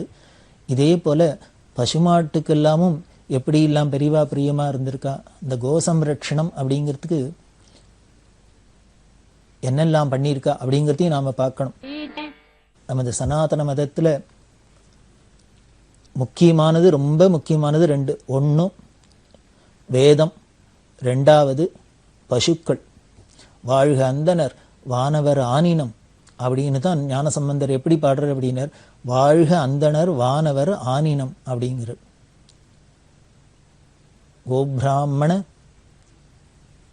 கோபிராமணேபியோ சுபமஸ்து நித்தியம் அப்படின்லாம் சொல்கிறோமே. இந்த கோக்களுக்கும் பிராமணர்களுக்கெல்லாம் எப்பொழுதும் சுபமாக இருக்கட்டும், வாழ்க அந்தனர் வானவர் ஆனனம் அப்படின்னா ஏன் அப்படின்னர், இந்த ரெண்டும் இந்த அந்தணர்கள்ட்ட தான் வேதம்ங்கிறது இருக்குது. அதனால் இவர்கள் வாழ்ந்தால் வேதம் வாழறதுன்னு அர்த்தம், வேதம் வாழும். அதனால அவர்களுக்கு உயர்வு, அந்த வேதம் வாழட்டும் அப்படிங்கிறதுக்காக. அதேமாரி அந்த வேதத்தில் சொன்ன யாக யஜ்யங்கள்லாம் நடந்து தேவதைகள்லாம் பிரீத்தி அடைஞ்சு நமக்கு வேணுங்கிறதெல்லாம் அவள் திருப்பி கொடுக்கணும்னா, வேணுங்கிற ஐஸ்வர்யங்கள்லாம் கொடுக்கணும்னா அதுக்கு யாக யஜ்யங்கள்லாம் முக்கியமாக இருக்குது. அதுக்கு முக்கியமான நெய் முதலானதெல்லாம் இந்த பசுவிட்டேந்து கிடைக்கிறது. அதனால்தான் கோவையும் இந்த பிராமணனையும் ரொம்ப முக்கியமாக சொல்லியிருக்கு. சுவாமி கீதையில் தானே சொல்கிறார், பரஸ்பரம் பாவேந்த அப்படிங்கிற. நீங்கள் ஒருத்தருக்கொத்தர் அந்யோன்யமாக இந்த வேதத்தை வச்சுன்னு அதில் சொன்ன சாஸ்திரப்படி நீங்கள் யாகங்கள்லாம் அனுஷ்டானங்களை பண்ணிட்டு தேவதைகள்லாம் பிரீத்தி பண்ணுங்கோ. அதில் பிரீத்தி அடைஞ்சாவா உங்களுக்கு மழை முதலான செல்வங்களெல்லாம் கொடுத்து உங்களுக்கு அவள் உதவி பண்ணட்டும் அப்படின்லாம் சொல்கிறார் இல்லையா. ஒருத்தருக்கொத்தர் அந்யோன்யமாக இருன்னு சொல்கிறாரே, அதை நடக்கக்கூடியது இதனால தானே. அதுக்கு முக்கியமாக இருக்கிறது இந்த பசு. அந்த பசுவை நாம் எப்படி பாதுகாக்கணும்னு, தாய் மாதிரி பாதுகாக்கணும் சாஸ்திரம் சொல்கிறது. ஒரு மனுஷனுக்கு 3 அம்மா. அந்த 3 அம்மா யார் அப்படின்னு இது பெரியவா சொல்கிறது. 3 அம்மா யாருன்னர், முதல்ல நம்மளை பெத்த அம்மா மாதா, அடுத்தது நாம் எந்த இடத்துல பிறந்தோமோ அந்த பூமி பூமாதா, தாய் மண் அப்படின்னு சொல்கிறோம், அந்த பூமாதா. 3வது என்னன்னு, நமக்கு எல்லாருக்குமே பாலூட்டி நமக்கு ஒரு வளர்க்குற கோமாதா. அதனால் மாதா, பூமாதா, கோமாதா, இந்த 3 தாயும் நாம் ஒரே மாதிரி பாதுகாக்கணும் அப்படிங்கிறது தான் சாஸ்திரமும் சொல்கிறது, பெரியவாளும் அதான் சொல்கிறான். அதனால் வயசான அம்மா இருந்தால் எப்படி பாதுகாப்போம்? எந்த வயசாக இருந்தாலும் தாயாரை நாம் எப்படி பாதுகாப்போம்? அதே பிரியத்தோடு தான் இந்த பூமிட்டையும் நம்ம பிறந்த மண்ணுட்டையும் நமக்கு இருக்கணும், அதே மாதிரி இருக்கணும் அப்படிங்கிறது. அதுக்காக என்ன பண்ணால், அப்போது அந்த காலத்தில் ஒரு பசு வதை அப்படிங்கிற ஒரு இயக்கம் வந்தது. இந்த பசுக்கள் எல்லாம், அதாவது இந்த கறவை நின்ன மாடெல்லாம் என்ன பண்ணுறது அப்படின்னர், அதை மாமிசத்துக்காகவோ அதுக்காக இதுக்காகவோ கொண்டு கவு ஸ்லாட்டர் அப்படிங்கிற அதுக்கு அனுப்பிச்சுடுறது அப்படின்னு வச்சுருந்தா. இது ரொம்ப பெரிய தோஷம் அப்படின்னு பெரியவா என்ன சொன்னால், நம்மளோட தேசத்துக்கே பெரிய களங்கம் அப்படிங்கிறா. அப்போ கொடுத்த அறிக்கையில், இத்தனை நாள் அதுகிட்ட பாலை கறந்து சாப்பிட்டுட்டு அது கறவை நின்னோன்னு உடனே அதை நாம் கொலைக்கு அனுப்புகிறோம், கொலை பண்ணுறோம் அப்படின்னா இதை விட நமக்கு நன்னிகட்ட தனத்துக்கு நம்ம தேசத்துக்கு களங்கம் கிடையாது. இதை விட நமக்கு தேசத்துக்கு துர்பிக்ஷம் வர்றதுக்கு வேற ஒன்றுமே வேண்டாம் அப்படின்னு சொல்லிட்டு அதை பரம தோஷமாக சொல்லி ரொம்ப சீரியஸாக பிரிவா சொல்கிறா.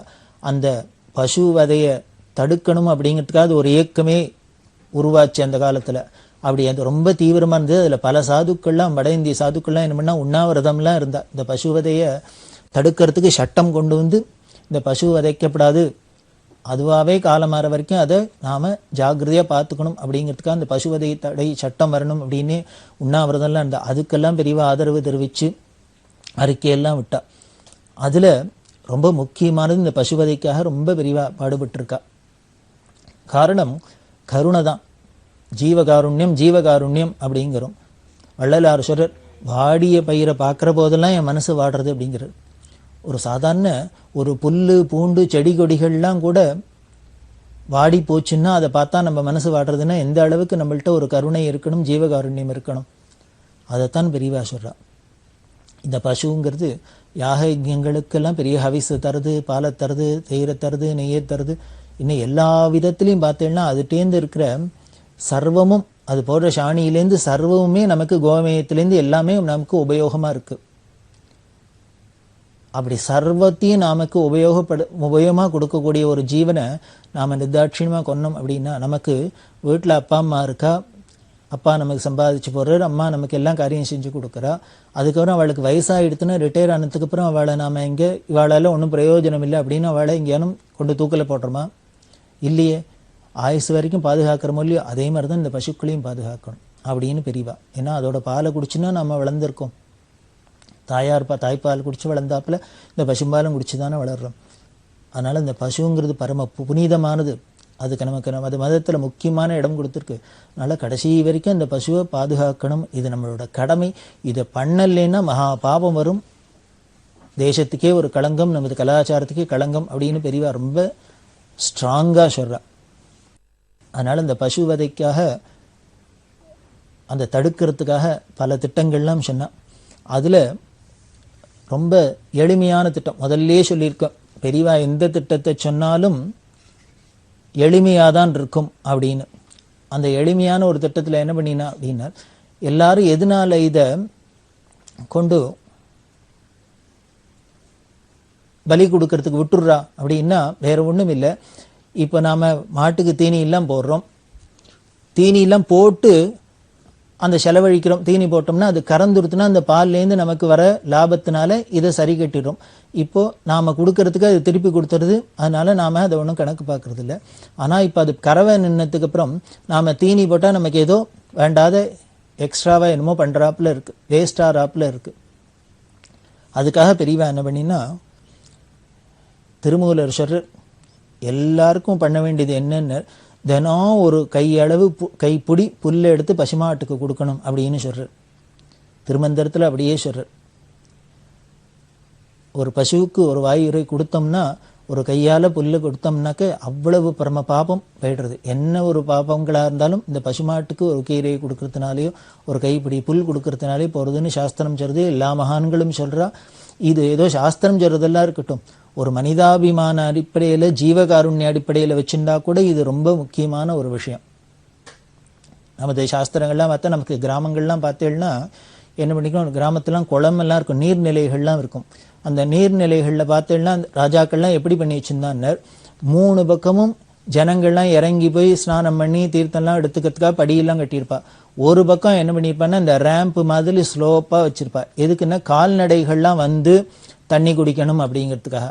அதுகள் தாகமாக இருந்தால் எங்கே போகும்? அந்த அளவுக்கெல்லாம் இந்த பசுக்களுக்கும் கால்நடைகளுக்கும் நமக்கு ஒரு முக்கியத்துவம் கொடுத்தது நமது கலாச்சாரம், நமது தேசம். அதே மாதிரி நடுகல் அப்படின்னு நடு ரோட்ல கருங்கல் நட்டு வச்சிருப்பா. எதுக்கு? இந்த பசுமாடெல்லாம் வந்தால் சொரிஞ்சுக்கணுங்கிறதுக்காக. அதுக்கு தெனவெடுத்ததுன்னா சொரிஞ்சுக்கணும்னா மாடு நம்ம மனுஷாலாக இருந்தால் கையால் சொரிஞ்சுப்போம் இல்லையா, கையை எட்டலைன்னா முதுகில் யாரையும் சொரிஞ்சு விடுன்னு சொல்லலாம். மாட்டுக்கு என்ன பண்ணும்? அதுக்கு வாயில்லா ஜீவன், சொல்ல தெரியாது. அதனால இது மாதிரி கல்லை நட்டு வச்சிருப்பாங்க கருங்கல். அதில் போய் உடம்ப ஒராசிண்டு அது அந்த தெனவை தீர்த்துக்கும் அப்படிங்கிறதுக்காக கல் நடுறது, நடுகல் நடுறது, இப்படி மாடெல்லாம் போய் தண்ணி குடிக்கிறதுக்காக வைக்கிறது, குளத்தில் வசதி பண்ணி தருது. இது மாதிரிலாம் தானே பார்த்து பார்த்து கால்நடைகளுக்கெல்லாம் நமக்கு பராமரிச்சிருக்கு. அப்படி ஒரு கருணையோடு இருந்த தேசத்தில் நாம் இந்த வாயில்லாத ஜீவனை கொண்டு கொலகளத்துக்கு அனுப்புகிறோம்னா அது நம்மளோட ராட்சசத்தனத்தை தான் காமிக்கிறது அப்படின்னு சொல்லி பெரியவா என்ன பண்ணால் அதை தடுக்கிறதுக்கு அந்த கறவை நின்ன மாடாக இருந்தால் கூட அதுகளுக்கு நாம் ஆகாரம் போட்டு பார்த்துக்கணும் அப்படிங்கிறதுக்காக எளிமையான ஒரு திட்டம் என்னென்ன, வீட்டில் நாம் எல்லாரும் கரிகா வாங்கி சாப்பிட்றோம். அந்த கரிகா தோலெல்லாம் சீவி கொண்டு குப்பையில் போடுறோம்.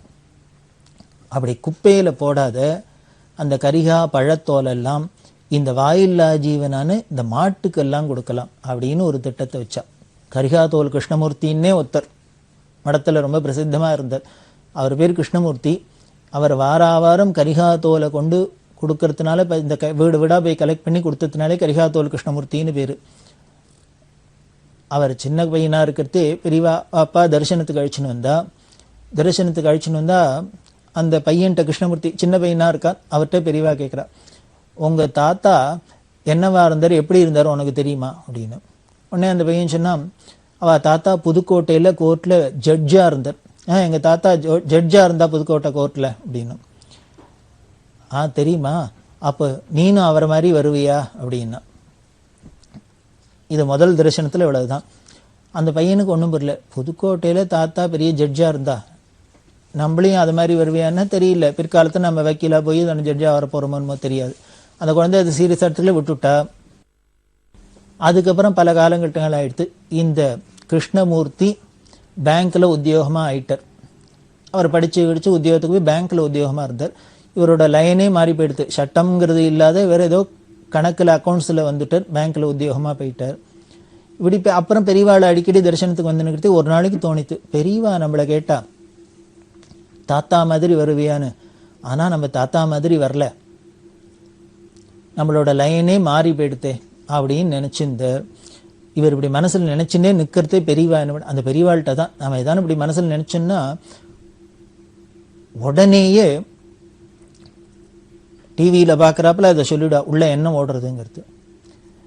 இந்த கிருஷ்ணமூர்த்தியை பார்த்து சொல்கிறா, இவன் பேரன்னா இவன் தாண்டா பேரம், தாத்தாக்கு ஏற்ற பேரன்னா இவன் தாண்டா பேரம் அப்படின்னு.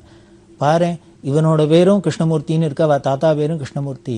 அதாவது தாத்தாவோட பேரை இந்த குழந்தைக்கு வைக்கிறதுனாலே இவனுக்கு பேரன்னு பேர், பேருக்குடையவன் பேரன்னே பேர், அந்த உறவே அதில் தான் சொல்லியிருக்கு. அதே மாதிரியே அவரோட பேரையே வச்சுன்னு இருக்கான்.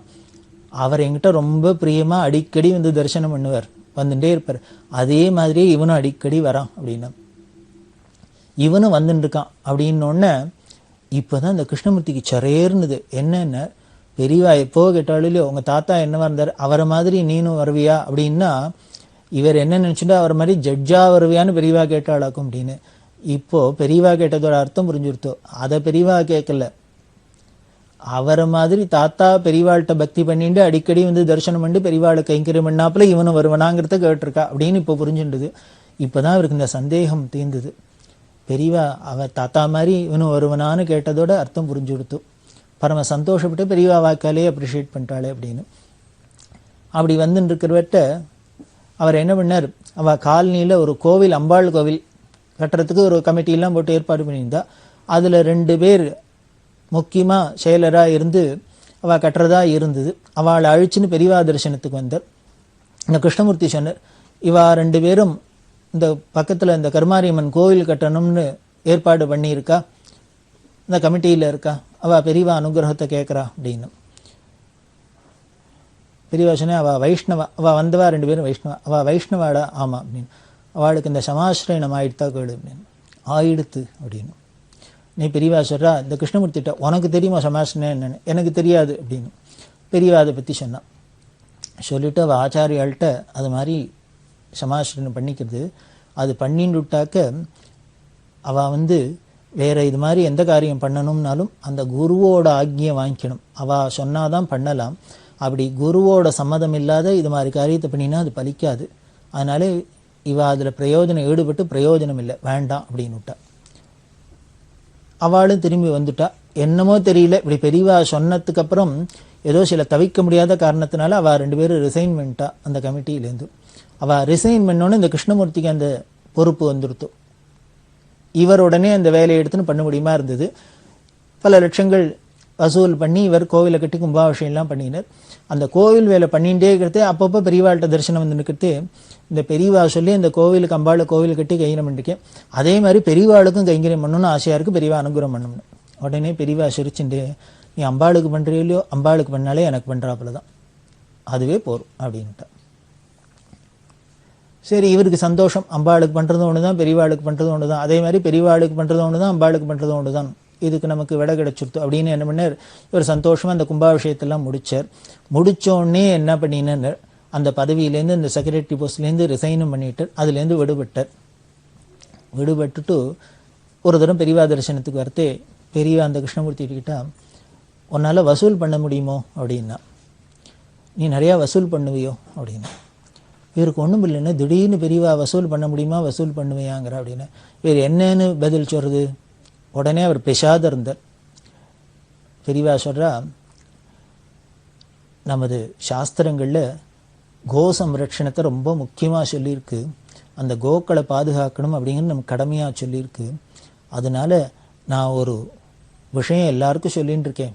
இந்த முடிஞ்ச போது அவாவா தங்கள் ஏரியாவில் இருக்கிற இடத்துல இந்த வீணா குப்பையில் கொட்டுற கரிகா தோலெல்லாம் வாரத்துக்கு ஒரு தரமான கலெக்ட் பண்ணிட்டு வந்து அங்கங்கே இருக்கிற கோசாலையில் பசுமாட்டுக்கெல்லாம் கொடுக்கணும்னு. அதனால நீ என்ன பண்ணு, இன்னுமே வாரம் வியாழன் வெள்ளி உங்கள் காலனியில் உங்கள் ஏரியாவில் இருக்கிற எல்லாத்தையும் போய் சொல்லிவிடும் முன்னாலேயே. வாரம் வியாழன் வெள்ளியில் அவள் சேர்க்குற அந்த கரிகா தோலெல்லாம் வெளியில் கொட்டிடாத வீட்டிலேயே வச்சுக்க சொல்லும். நீ சனிக்கிழமை அன்னைக்கு கார்த்தால போய் எல்லார் வீட்லேருந்து அந்த கரிகா தோல் பழத்தோல் எல்லாத்தையும் வாங்கிட்டு வா. வாங்கிட்டு வந்து நேராக இங்கே கொண்டு வந்து மடத்தில் கோசாலை இருக்குது, இங்கே உள்ள இந்த பசுமாட்டுக்கெல்லாம் கொடு அப்படின்னு.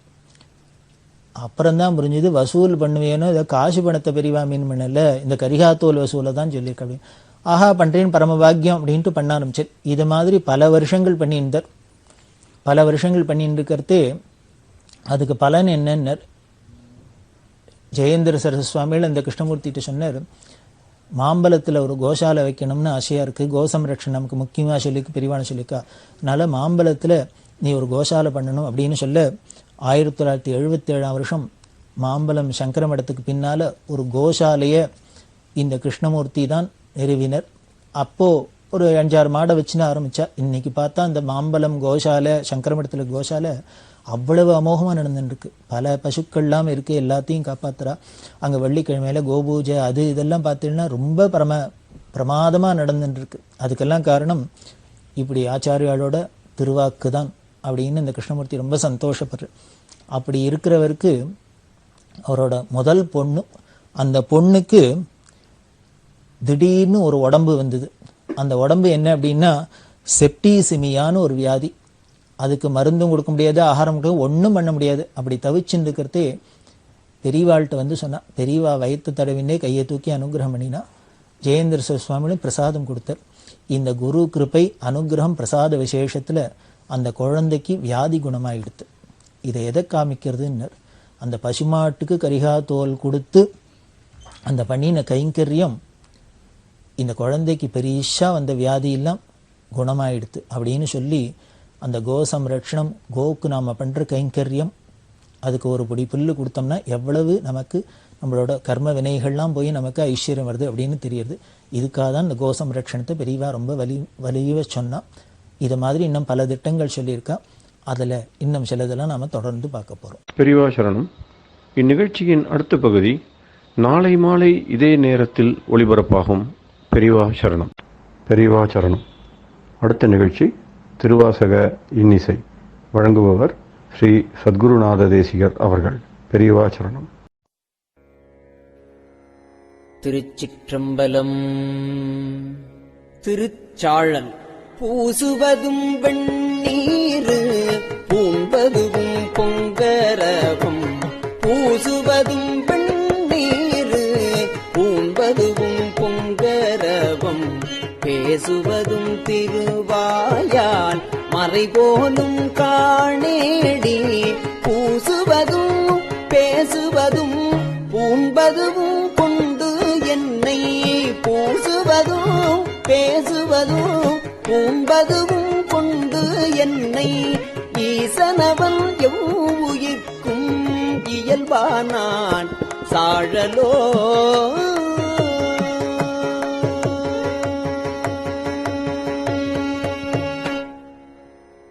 என்னப்பன் எம்பிரான் எல்லார்க்கும் தான் ஈசன், துன்னம் பெய் கோவணமாக் கொள்ளும் அது என்னேடி,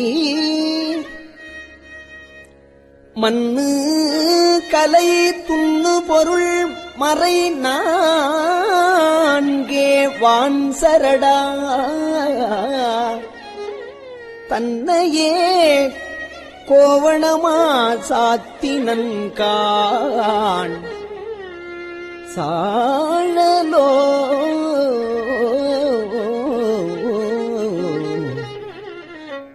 கோயில் சுடுகாடு கொல்புலி தோல் நல்லாடை, தாயுமினி தந்தையிலே தான் தனியன், தாயுமிலி தந்தையிலே தான் தனியன் காணேடி, தாயுமிலி தந்தையிலே தான் தனியன் ஆயிடினும்,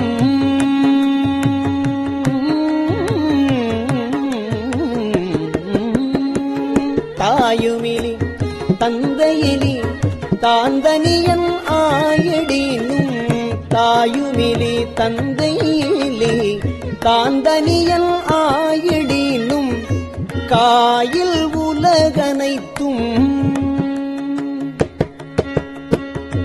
காயில் உலகனைத்தும் கற்பொடிகான் சாழலோ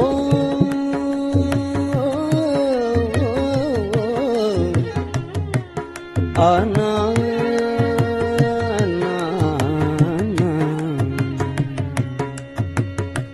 அயனை அனங்கனை அந்தகனை சந்திரனை அயனை அனங்கனை அந்தகனை சந்திரனை பயனங்கள் மாயா படுச்செய்தான் காணேடி பயனங்கள் மாயா படுச்செய்தான் காணேடி நயனங்கள் மூன்றுடைய நாயகனே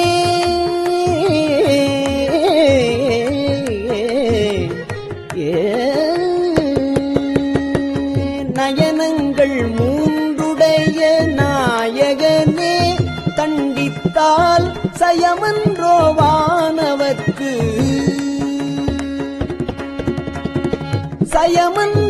சயமன்றோவானவர்க்கு தாழ்வுழலாய் சாழலோ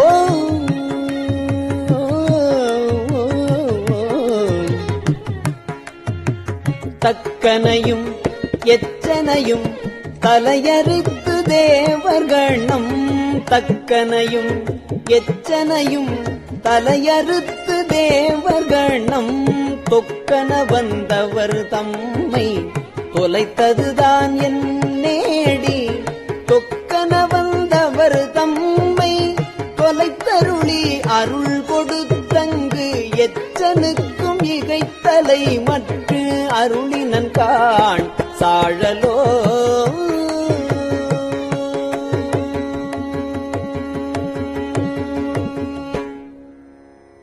அலரவனும்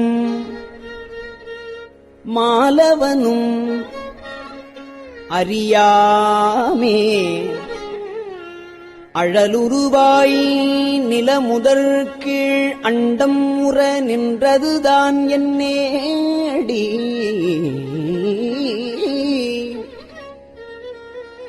அழலுருவாய் நின்றதுதான் என்னேடி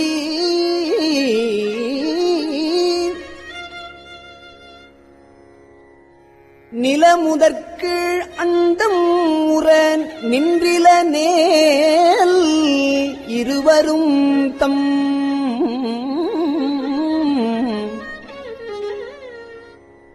சலமுகத்தால்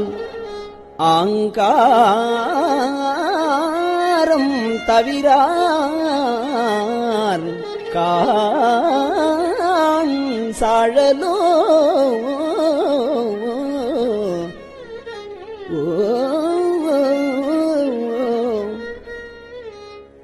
மலைமகளை ஒரு பாகம் வைத்தலுமே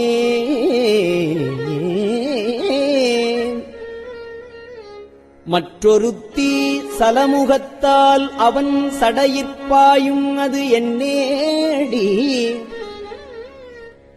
சலமுகத்தால் அவன் சடையிற்பாய்ந்திலேல்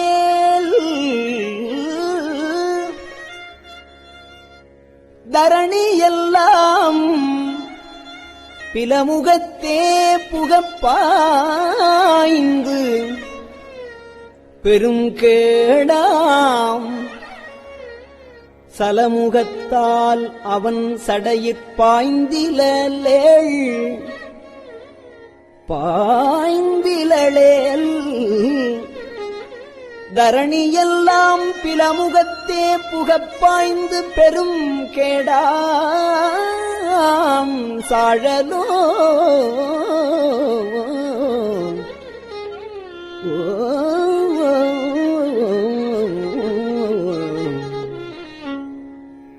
கோலாலமாகிக் குறைகடல்வாய் அன்று எழுந்த ஆலாலம்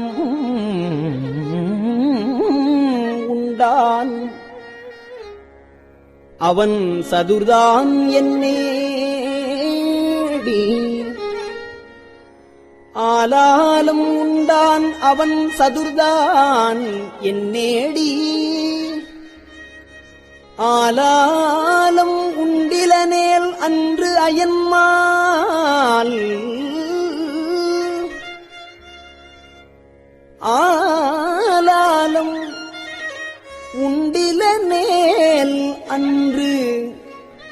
அயன் மால் உள்ளிட்ட மேலாய தேவரெல்லாம் வீடுவர்கான்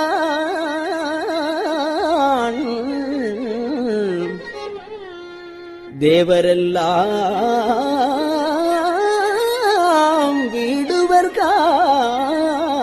வீடுவர்கான் சாழலோ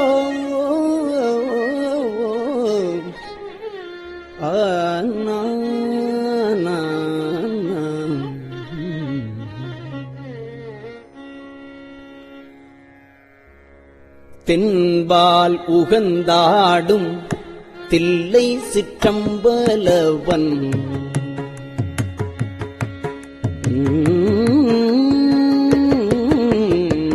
தென்பால் உகந்தாடும் தில்லை சிற்றம்பலவன் தென்பால் உகந்தாடும் தில்லை சிற்றம்பலவன் பெண்பால் உகந்தான் பெரும் பித்தன்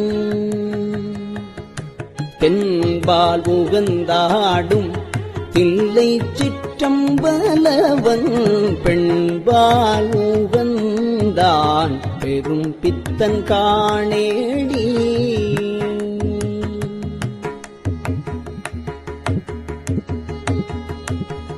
பெண்பால் உகந்தில நேல்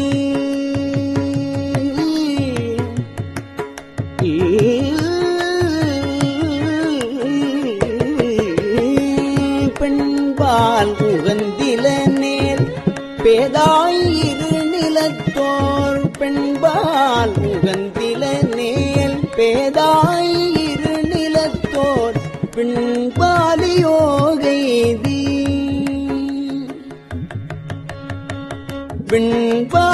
பெண்பாலியோகைதி விடுவர்கான் சாழலோ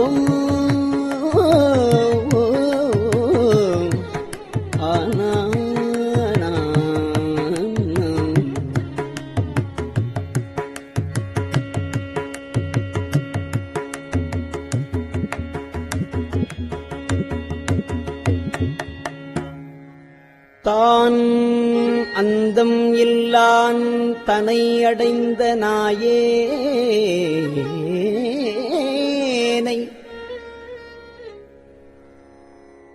ஆனந்த வெள்ளத்து அழுத்துவித்தான் காணேடி ஆனந்த வெள்ளத்து அழுத்துவித்த திருவடிகள்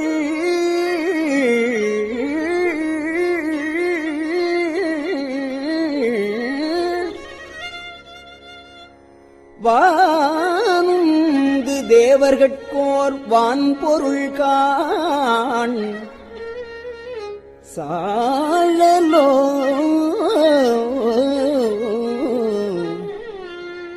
சாழலோ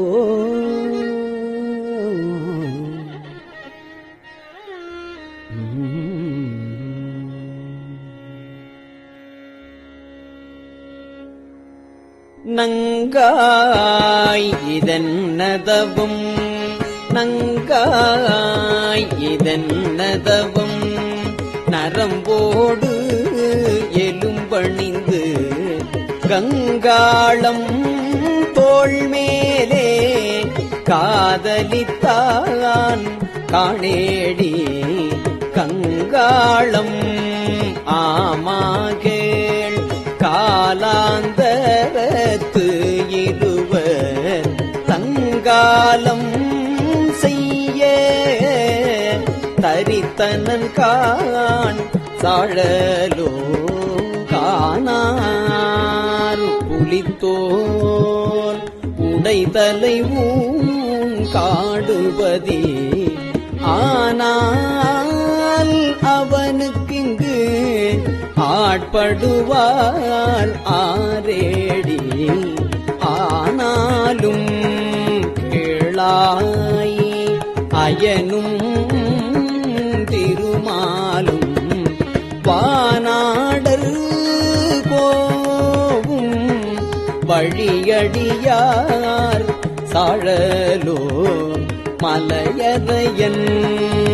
பொற்பாவை வாழ்நுதலாள் பெண் திருவை உலகறிய தீவேட்டான் என்னுமது என்னேடி உலகறிய தீவேளாது ஒழிந்தனேல் உலகனைத்தும் கலைநவின்ற பொருள்கள் எல்லாம் கலங்கிடுங்கான் சாழலோ தேன்பூக்க கண்பனை சூழ் தில்லை சிற்றம்பலவன் தான்பூக்கு நட்டம் பயிலுமது என்னேடி தான்பூக்கு நட்டம்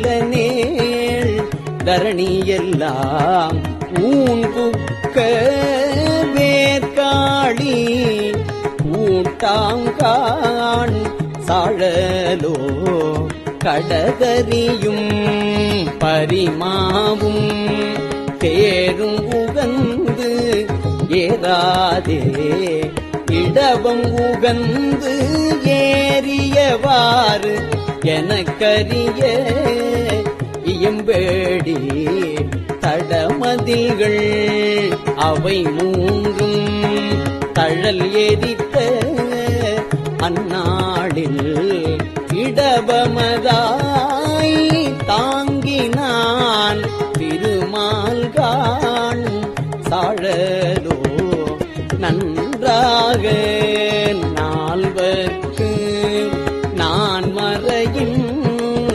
உட்பொருளை அன்றாலில் கீழிருந்தங்கு அறம் உரைத்தான் காணேடி அன்றாலின் கீழிருந்தங்கு அறம் உரைத்தான் ஆயிடினும் குன்றான் கான் புறமூன்றும் கூட்டோடே சாழலோ அம்பலத்தே கூத்தாடி அமுது செய்ய பலிதிரியும் நம்பனையும் தேவன் என்று நண்ணுமது என்னேடி நம்பனையும் ஆமா கேள் நான் மறைகள் தாமரியா எம்பெருமான் ஈசா என்று ஏத்தின கான் சாழலோ சலமுடைய சலந்தரந்தன் உடல் தடிந்த நல்லாழி நலமுடைய நாரணக்கு அன்று அருளியவாறு என்னேடி நலமுடைய நாரணன் தன் நயனம் கிடந்து அரண்அடிக்கீழ் அலராக இட ஆழி அருளினன் கான் சாழலோ அம்பரமாம் புள்ளி தோல் ஆலாலம் ஆரமுதம் எம்பெருமான் உண்டசதுர் எனக்கரிய இயம்பேடி எம்பெருமான் ஏதுடுத்தங்கு ஏதமுது செய்திடினும் தம் பெருமை தானறியா தன்மையன் கான் சாழலோ அருந்தவருக்கு ஆளின் கீழ் அறம் முதலா நான்கனையும் இருந்தவருக்கு அருளும் அது எனக்கரிய இயம்பேடி அருந்தவருக்கு அறமுதல் நான்கு அன்றருளி செய்திலனேல் திருந்தவருக்கு உலகியற்கை தெரியாகான் வாழலோ.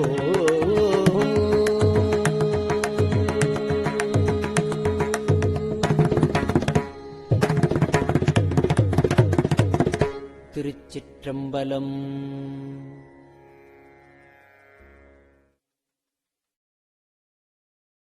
பெரியவா சரணம்.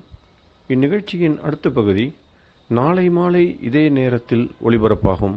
பெரியவா சரணம். பெரியவா சரணம்.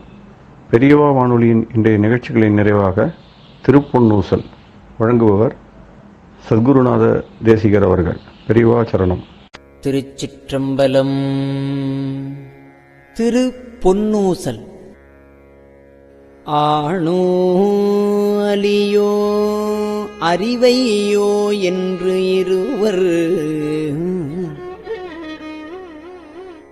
காணா கடவுள் கருணையினால் தேவர்குழாம்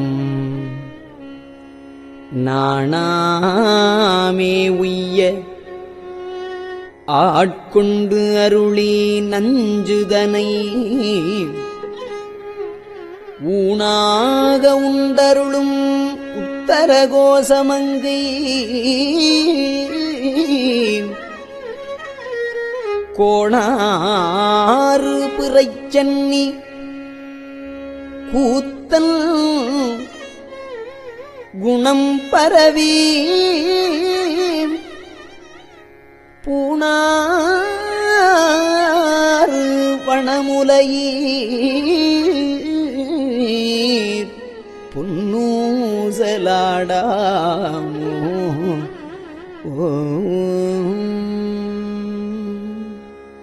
திருச்சிற்றம்பலம். கஞ்சிவல காமாட்சி தன் குழந்தாய் சங்கரரே. கஞ்சிவல காமாட்சி தன் குழந்தாய் சங்கரரே. குரு சந்திரசேகரரே உறங்கிடுவீர்களே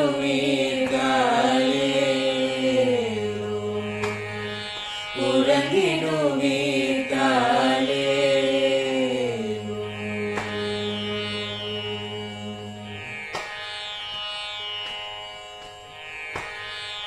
ஆதிகுரு சங்கரராய்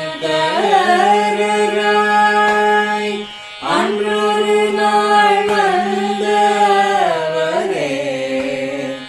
68 பீட்டபதி காலேரோ. ஏழுலகும் பூப்பவரே காப்பவரே கழப்பவரே. எல்லோர்க்கும் அருள்பவரே உறங்கிடுவீர்களே.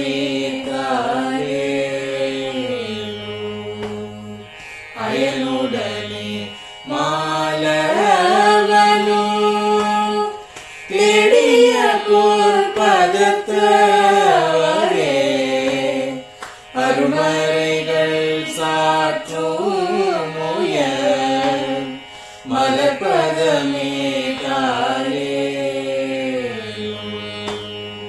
முக்தி நிலை எய்திடவே சக்தி தரும் சத்குருவே. முக்தி நிலை எய்திடவே சக்தி தரும் சத்குருவே. நித்தமெங்கள் நாவீசையில் நித்திரை கொள்தாயே. நித்தமெங்கள் நாவீசையில்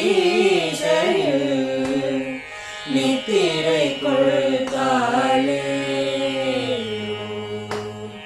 நித்தமெங்கள் நாவீசையில் நித்திரை கொள்தாயே.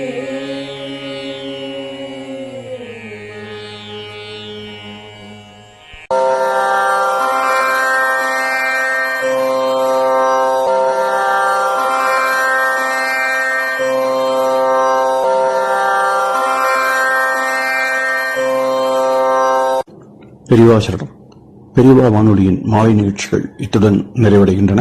எமது அடுத்த ஒளிபரப்பு நாளை காலை இந்திய நேரப்படி 6 மணிக்கு துவங்கும். பெரியவாசரணம்.